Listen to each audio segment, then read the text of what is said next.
reaching for the stars can be quite the challenge. And in this Thriving Tuesday, I'm going to share my own personal journey on how I had to learn how to change my own inner voice in order to accept the fact that my life is actually really great. And that may sound super weird, but let's be honest. When I was growing up, I had my struggles, but I also had an amazing life with opportunities that many other people did not have. And while I was growing up, my father had this really big horse yard, and we were there all the time, riding our horses, working on our next show, training, doing the things that we love. And after school, I worked there.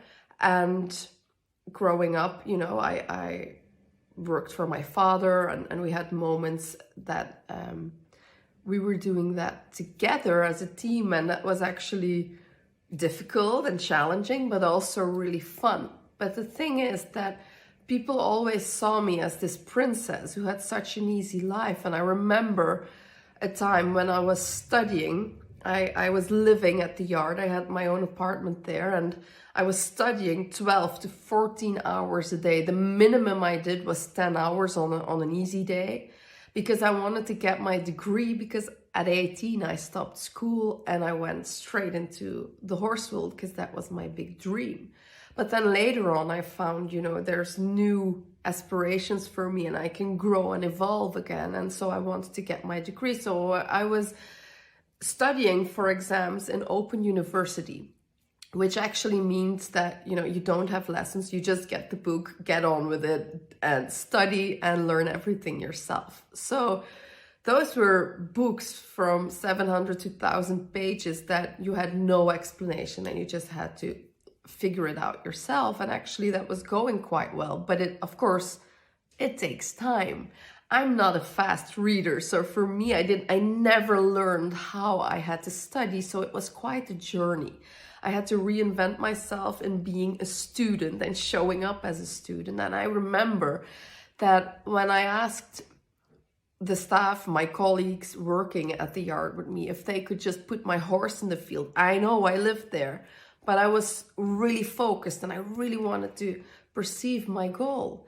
So when I asked them to put my horse in the yard, I remembered that, there was gossip and whispers and people telling me back, that there were people working for us telling the others that I was acting like a princess and that I was lazy. And I remember that because I was working so hard for something new that was completely out of my comfort zone and that I really was so focused on and committed on achieving, that I thought, how is this possible?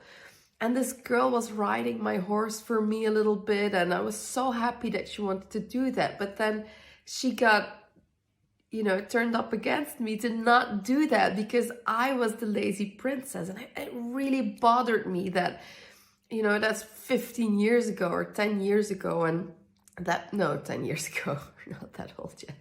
But that people actually were saying, oh, the lazy princess, while I always wanted to prove that I was such a hard worker, because I did work really hard back then.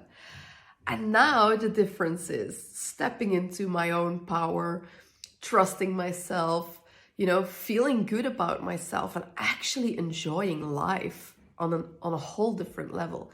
It also means that I've reinvented myself as the person who I am, not just the things that I do, but also who I am and how I want to show up in life. And the cool thing is that now, there's also resentment. There's also people who think that, I have it so easy because every morning I get to spend time with my son.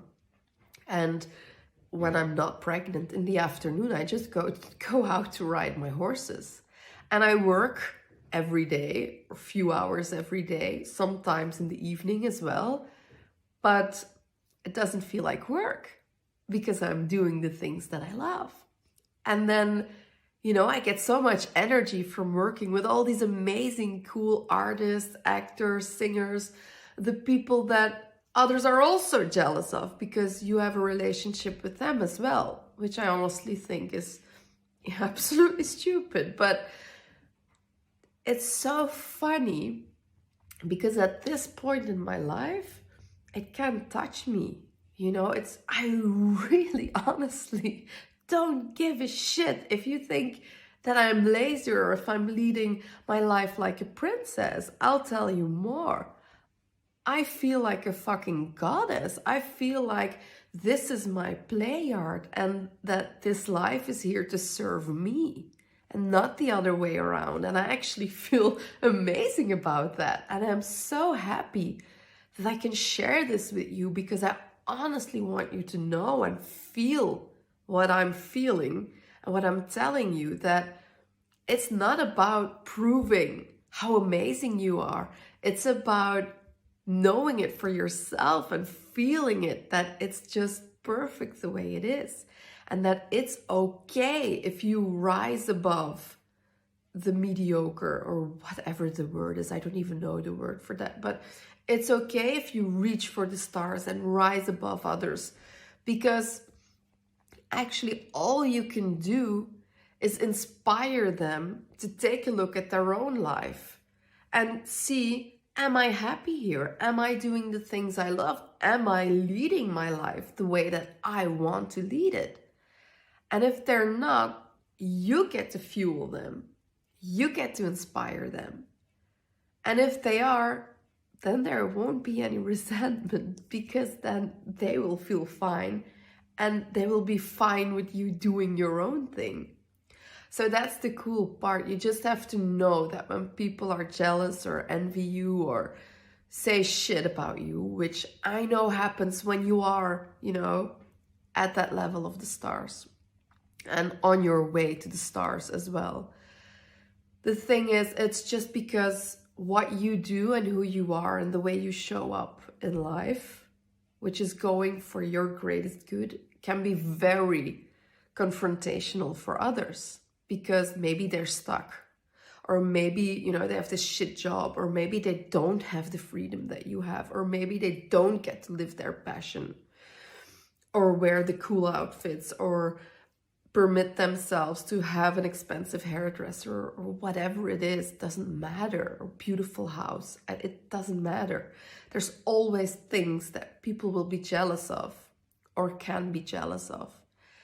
But it always says something about them, because that's what you mirror out in them, and that's the resistance and the confrontation that they experience inside themselves that you've just triggered. But it's their story. It has actually nothing to do with you. And it's only when I learned that now I know it just can't touch me, because I'm at my happy place. So why the hell would I let myself get brought down by others who are not in a place where I want to be? I just want you to know that if you want to listen to advice from others, or really take in what they're saying, make sure that the people who are talking to you are actually at the place where you want to be at, or that for sure that this is someone that you want to learn something from, because that's what this is all about, getting lifted up by others. And by doing that, you are lifting others up. But you can never serve everyone. Why would you? That's not your job. You can just be you, step into your own greatness, reach for those stars, do your thing, be happy, and have fun in the process. But most of all, give yourself permission to really shine full out. And that's when you've reached them. That's when you know, this is it. This is not just me at my top game. This is also me feeling happy, fulfilled, and the way it's supposed to be, like heaven on earth. That's why we're here, people. You're here to enjoy.